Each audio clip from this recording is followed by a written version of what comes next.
Hey, I've got a great investment idea for you. You give me $100,000 and 4 years of your life, and I give you, pretty much nothing. No, I'm not the devil. I'm Mr. College, and I'm here to help you finance this wonderful opportunity. I have a whole package of government loans and impressive sounding scholarships to make it all possible. Of course, you'll have to pay interest on the loans, which will double the cost over time, but that's a problem for future you, and need not concern us now. Do we have a deal? Yes. Of course we do. You want to succeed in life, don't you? How can you do that without a college degree? But that doesn't mean you can't have a good time. Are you a movie fan? We've got a degree for that. How about criminal justice? Be like one of the cool people on the TV detective shows. And we offer a whole selection of minority and gender studies programs. Learn why you're a victim and deserve to be angry all the time. What are you waiting for? Sign on the dotted line. Classes begin in the fall. Don't miss orientation, especially if you're male. You don't want to be parading your toxic masculinity around the campus. Definitely not cool. Sound crazy? I don't know why it should. Millions of college students make that deal every year, usually with their parents' encouragement and financial support. Now, don't get me wrong. I have nothing against going to college. I sincerely believe it can be a worthwhile pursuit under the right circumstances. If you want to be a doctor or an architect, for example, it's obviously a necessity. But look through the typical college syllabus, and it's clear that most of the majors, not to mention classes, are a waste of time and money. So why do responsible adults who only want the best for their children and are usually cautious with their hard-earned money squander it on such a bad investment? Worse, why would they send their son or daughter to a school to learn to reject the values they, the parents, hold dear? On what planet does that make sense? It doesn't.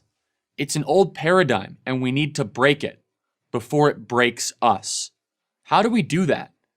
Here are 2 solutions that would go a long way to solving the problem. 1. Ask yourself if you really need to go to college. Most of us go to college because it's simply expected that we do so. Our parents expect it. Our friends expect it. Plus, it sounds like fun, a rite of passage, an escape from mom and dad and all their rules. But none of that actually has anything to do with getting an education or earning a living after you leave college. Maybe you're not the academic type. What's wrong with that? Nothing.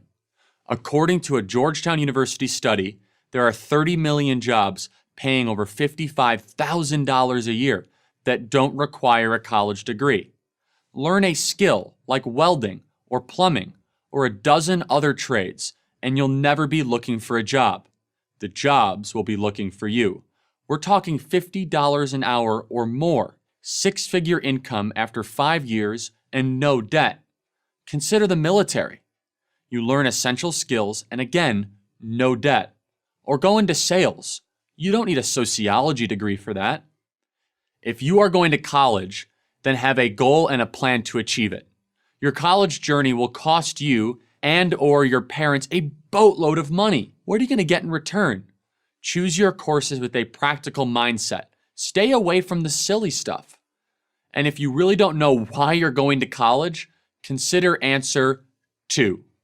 Delay college for a year or longer. If more graduating high school seniors would do this, not jump into college immediately after high school, college curriculums would improve, and nonsense like safe spaces would disappear. Why? Because students who had spent a year or longer in the real world wouldn't put up with it. Get a job, any job, for a year before starting college. What's the big rush anyway? 1 year isn't going to make a difference as to whether or not you succeed in life. But waiting tables or stacking boxes or whatever you do for a year will almost certainly change your attitude about a lot of things, like how hard it is to earn $1 and how easy it is for the government to take that dollar away. You will also develop a new appreciation for the privilege of going to college, and you'll be much more likely to be immune to the BS. Don't be a passive investor as a student or a parent. Your education is too expensive and too important to be left to Mr. College. He might have your money. Don't give him your mind. I'm Charlie Kirk, founder and president of Turning Point USA for Prager University. Thank you for watching this video. To help keep PragerU videos free, please consider making a tax-deductible donation.